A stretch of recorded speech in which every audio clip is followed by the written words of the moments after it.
पहिली गोष्ट म्हणजे सुमितचं नाव जे चर्चेत आलं त्या सगळ्या कार्यकर्त्यांच्या भावना आहेत.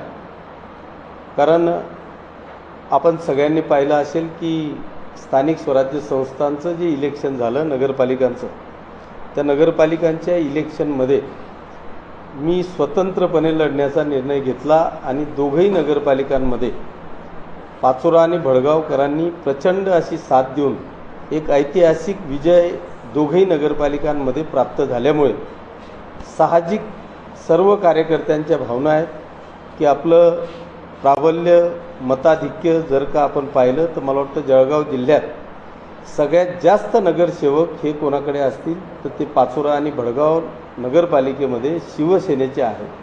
त्याच्यामुळे साहजिक त्या कार्यकर्त्यांच्या भावना आहेत की सुमितने विधान परिषद लढावी. परंतु सगळ्यात महत्त्वाचा विषय हा आहे की ही जी जागा आहे ती भारतीय जनता पक्षाकडे आहे. त्याच्यामुळे आम्ही सगळेजण या जिल्ह्याचे पालकमंत्री आमचे सगळ्यांचे नेते आदरणीय गुलाबरावजी पाटील साहेब यांच्याशी चर्चा करून ही जागा भाजपनी शिवसेनेला सोडावी यासाठी आम्ही सगळेजण प्रयत्न करू. याचं कारण असं आहे की जळगाव जिल्ह्यात जर आपण पाहिलं तर मला वाटतं 5 आमदार आणि 1 माजी आमदार, 1 माजी खासदार अशा पद्धतीची ताकद या जळगाव जिल्ह्यामध्ये शिवसेनेची आहे.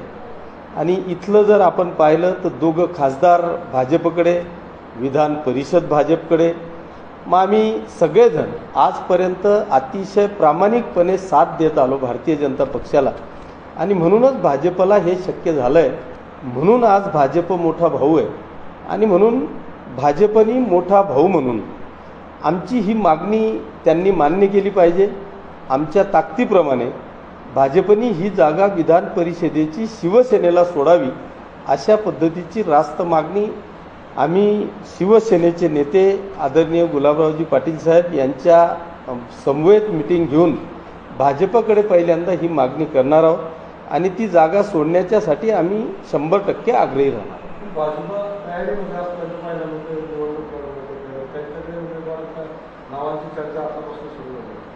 प्रत्येक पक्षाकडे नावांची चर्चा असते. प्रत्येक पक्ष आपल्या आपल्या पद्धतीने तयारीत असतो. त्या पद्धतीने भाजप देखील तयारीत आहे. पण शेवटी अजून राज्यावर जागांच्या वाटाघाटी चालू आहेत. तिथे आम्ही देखील मागणी केलेली आहे आणि मला असं वाटतं की ही जागा शिवसेनेला सुटेल आणि जर ही जागा शिवसेनेला सुटली तर राज्याचे मुख्य नेते आदरणीय एकनाथजी शिंदे साहेब हे जो निर्णय घेतील तो आम्हाला सगळ्यांना मान्य असेल. आम्ही पूर्ण ताकदीने लढू आणि ही जागा 100% जिंकू.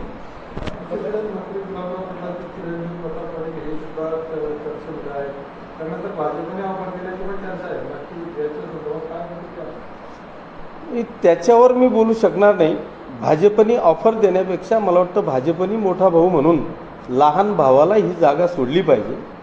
जर ती लहान भावांना जागा सुटली तर शिवसेनेचे मुख्य नेते जो निर्णय घेतील तो आम्हाला मान्य असेल. त्यांच्या निर्णयाप्रमाणे आम्ही 100% ती जागा घेऊ.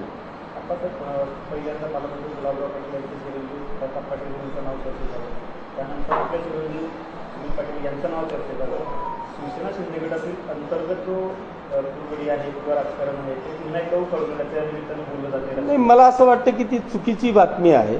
इच्छा व्यक्त करणं किंवा इच्छुक होणं हे मला असं वाटतं की पक्षाकरता एक चांगली गोष्ट आहे. असं एकच जण कोणतरी इच्छुक आहे असं म्हणण्यापेक्षा किंवा 10 जण इच्छुक झाले.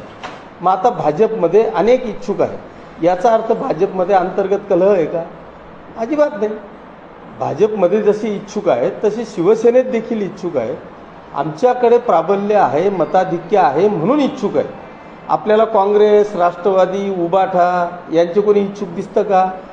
अजिबात नाही. कारण त्यांच्याकडे मताधिक्य नाही, प्राबल्य नाही, लढण्याची इच्छाशक्ती नाही. आमच्याकडे प्राबल्य आहे म्हणूनच उमेदवारांची लाईन लागते. ज्याच्याकडे ताकद असेल त्याच्याच मागे उमेदवार असतील. जर ताकदच नसेल तर उमेदवार असूच शकत नाही. त्याच्यामुळे ज्या पद्धतीने भाजपमध्ये 2-5 लोक इच्छुक आहेत त्याच पद्धतीने इथे सुद्धा 2-4 लोक इच्छुक आहेत. त्या इच्छुकांमध्ये ज्याला शिवसेनेचे मुख्य नेते एकनाथ शिंदे साहेब निर्णय घेतील तो निर्णय शिवसेनेकरता आमच्यासाठी सगळ्यांसाठी अंतिम असेल. जागा आहे ती फार भाजपची जागा मानली जाते आणि आतापर्यंत शिवसेनेने कधीही त्या जागेवर एवढे 10-15 मागील वर्षामध्ये दावा ठोकला आहे, परंतु याच वेळी दावा करण्याचा किंवा भाजपाला मोठा जागा सोडण्याचा जो आग्रही भूमिका आहे ती शिवसेना शिंदे गटाकडून काय याच्यामागचं नेमकं कारण काय? याच्या मागचं कारण असं आहे की आतापर्यंत कदाचित मताधिक्य नसेल, परंतु आता आमचे 5 आमदार, शिरीषदादा चौधरी 6वे आमदार म्हणजे माजी आमदार, उन्मेष पाटील माजी खासदार, अशी आमची आता ताकद या जळगाव जिल्ह्यामध्ये आहे. आणि एक भाजपने आता एक मोठा भाऊ म्हणून एक पाऊल मागे टाकून ही जागा जर का विधान परिषदेची आम्हाला सोडली तर आम्हालाही काहीतरी बरं वाटेल. मी पहिलेच सांगितलं की आता या जळगाव लोकसभा मतदारसंघामध्ये भारतीय जनता पक्षापेक्षा जास्त आमदार आमचे आहेत, पण खासदार भाजपचे आहेत. आम्हालाही वाटतं की खासदार आमचा व्हावा. असं वाटतं की ही खासदारकीची जागा जळगाव लोकसभेची आम्हाला सुटावी, पण ती सुटली नाही. मग निदान विधान परिषदेची तरी जागा शिवसेनेला सोडावी आणि मला वाटतं एक मोठा भाऊ म्हणून त्यांनी एक पाऊल मागे ठेवून ही जागा शिवसेनेला सोडावी अशी आग्रही आमची मागणी आहे. बरं, आम्ही आमचं मताधिक्य नाही आणि तरी आग्रह करतोय असं जर कोणाला वाटत असेल तर ते चुकीचं आहे. आमचं मताधिक्य आहे. त्यांचे 200 आहेत तर आमचे 150 आहेत. 50 मतांचा फरक आहे आणि शेवटी 600-650 वोटिंगमध्ये 300-350 वोटिंगनी माणूस जिंकणार नाही. शेवटी अपक्ष आहेत, उभाठा आहे, राष्ट्रवादी दोघं आहेत, काँग्रेस आहे. यांचं सहकार्य हे कोणताही उमेदवार असेल तर त्याला लागणारच आहे. त्याच्यामुळे एकट्या भाजपच्या बळावर भाजप जिंकू शकणार नाही किंवा शिवसेना एकट्याच्या बळावर जिंकू शकणार नाही. त्याच्यामुळे आमची आग्रहाची मागणी आहे की महायुती आहे, युतीमध्ये ही जी जागा आहे जळगाव विधान परिषदेची ही आम्हाला सोडावी. कुठेतरी जागांची अदलाबदल होण्याची शक्यता आहे आणि त्याच्यामुळे देखील शिवसेना चंदीगड जळगाव विधान परिषदेची जागेवर दावा शकतो असंही बोललं जातं. काय माझं तर म्हणणं आहे अदलाबदलीच्या भानगडीतच पडू नये. आमची ताकद आहे आणि त्या ताकदीप्रमाणे आम्हाला जळगाव विधान परिषदेची जागा ही सोडावी अशी आग्रहाची मागणी आमची असणार आहे. अदलाबदलीचा विषय नाही, ही जागा आम्हाला सुटली पाहिजे. कारण जर का आपण पाहिलं तर आम्ही गेल्या 25 वर्षापासून अत्यंत प्रामाणिकपणे भारतीय जनता पक्षाच्या पाठीशी उभं राहून 100% लोकसभेच्या खासदारांना त्यांना पाठिंबा देतो. सगळ्या कार्यकर्त्यांना घेऊन मला वाटतं महाराष्ट्रात रेकॉर्ड ब्रेक मताधिक्याने आम्ही जळगाव लोकसभा मतदारसंघ जिंकून देतो. जळगाव लोकसभा मतदारसंघाची परिस्थिती जर का आपण पाहिली तर इथे या मतदारसंघामध्ये एकमेव भारतीय जनता पक्षाचे आमदार आहेत चाळीसगावचे आणि राष्ट्रवादीचे आमदार आहेत अंमळनेरचे. उर्वरित सगळेच्या सगळे आमदार हे आमच्या शिवसेनेचे आहेत. तरीसुद्धा जळगाव लोकसभा ही भारतीय जनता पक्षाला आहे. त्याच्यामुळे ही जागा आम्हाला सोडावी असं आमची आग्रही मागणी आहे. आता बघायला गेलं तर आता गुलाबराव पाटलांच्या मुलाला जे आहे भाजपकडनं ऑफर दिल्याची चर्चा आहे. तरी भाजप ही जागा न सोडता जे काही उमेदवार येणार त्यांना भाजपातून लढवणार असा काही पवित्रा जो आहे तो पाहायला मिळतो आहे. अशीच काही संधी जर आपल्या चिरंजीवांना जर मिळाली तर आपण ती ऑफर स्वीकारणार का? मी आयुष्यात स्वीकारणार नाही. मी लढेल तर शिवसेनेकडूनच लढेल. माझं तेच म्हणणं आहे की तुम्ही शिवसेनेच्या उमेदवाराला भाजपकडून लढण्याची ऑफर देण्यापेक्षा ही जागा शिवसेनेला सोडावी असं आमचं स्पष्ट मागणी आहे.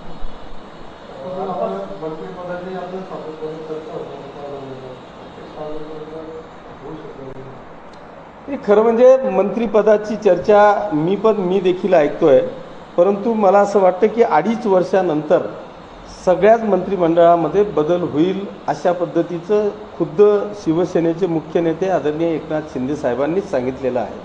त्याच्यामुळे हा सगळा फेरबदल 2.5 वर्षानंतर होईल असं माझं मत आहे. पण त्याच्या आधी जर काही घडामोडी होणार असतील तर त्याबद्दल मला कल्पना नाही. प्रश्नच नाही. इच्छुक आहेच ना. इच्छुक का असू नये, इच्छुक आहेच. साहेब, सध्या सोशल मीडियावर एक पार्टी ट्रेंडिंग करते आहे, कॉकरोच जनता पार्टी. एक व्ह्यू चांगले मिळालेले या पार्टीला आणि सध्या लोकांमध्ये जी नाराजी आहे त्यामुळे ही पार्टी या सध्या चर्चेत आहे. काय सांगणार? नाही, मी देखील ते पाहिलं. 15 मेला मला वाटतं ह्या पार्टीचं रजिस्ट्रेशन 16 मेला झालेलं आहे. आणि जर त्यांची म्हणजे तरुणांचा जो काही ओघ आहे त्या काकृत जनता पार्टीच्या मागे प्रचंड, म्हणजे मला वाटतं भाजपचं आणि काँग्रेसचं देखील रेकॉर्ड त्या कॉक्रेज जनता पार्टीने तोडलेलं आहे. हे खरं म्हणजे आमच्यासारख्या सगळ्याच सत्ताधाऱ्यांना आत्मपरीक्षण करण्याचं हा विषय आहे की असा हा जो उद्रेक आहे हा एखादी तरुण हा फक्त आव्हान करतो आणि त्या आव्हानाला इतका मोठा प्रतिसाद संपूर्ण देशभरातून मिळतो, हे मला असं वाटतं की राज्यकर्त्यांकरता चांगलं संकेत नाही. हे आत्मपरीक्षण करण्याची आमच्यासारख्यांवर ही वेळ आहे आणि ते आत्मपरीक्षण मला वाटतं आम्ही सगळेजण केलं पाहिजे. आप्पासाहेब, भारत हा तरुणांचा देश म्हटला जातो, मात्र एवढी तरुणाई राष्ट्रीय पक्षांच्या विरोधात एकत्र येत असेल तर हा कुठेतरी चिंता करण्याची बाब आहे. काय सांगा? सांगितलं, मी तेच म्हटलं की आम्हाला खरोखर सत्ताधाऱ्यांना किंवा राज्यकर्त्यांना याचं आत्मपरीक्षण करण्याची वेळ आहे असं चित्र त्यामागे तरी दिसत आहे. आप्पासाहेब, मनोज जरांगे पाटलांनी पुन्हा एकदा उपोषणाचा इशारा दिला आहे. काय सांगा? आम्ही पहिलेही मनोज जरांगे पाटील साहेबांसोबत होतो, आजही त्यांच्यासोबत आहे की या संपूर्ण राज्यभरामध्ये म्हणण्यापेक्षा खास करून मराठवाडा आणि विदर्भातल्या काही भागामध्ये अनेक मराठा समाजाच्या लोकांना, तरुणांना या आरक्षणाचा लाभ मिळालेला नाही. त्याच्याकरता सरकार देखील कायदेशीररित्या तरतूद करतं आहे, कारवाया करतं आहे. बऱ्यापैकी मला वाटतं हैदराबाद गॅझेटच्या नुसार बऱ्यापैकी तरुणांना किंवा समाजाला लाखाच्या गणतीत मला वाटतं सर्टिफिकेट दिले गेले आहेत. अजूनही त्याच्यावर राज्य सरकार काम करतं आहे. मला खात्री आहे की युतीचं सरकार हे या राज्यातल्या मराठा समाजाच्या पाठीशी आहे. आता काही विधान परिषदेची जागा जी आहे ते जर शिवसेनेला सुटली तर मात्र उमेदवार कोण असणार? कारण आपल्या सुरेंद्रचं पण नाव आहे, गुलाबराव पाटलांचं सुरेंद्रचं उमेदवारीमध्ये नाव चर्चेत आहे. आमचा प्रश्न फक्त एवढाच आहे की ही जागा शिवसेनेला सुटावी आणि आमच्यातला एक शिवसैनिक विधान परिषदेचा आमदार म्हणून राज्य सरकारमध्ये जावा ही आमची प्रामाणिक इच्छा आहे. उमेदवारी कोणाला द्यावी हा आमचे नेते आदरणीय एकनाथ शिंदे साहेबांचा विषय आहे. ते ज्याला देतील त्याला आम्ही पूर्ण ताकदीने निवडून आणू एवढंच आमचं मत आहे.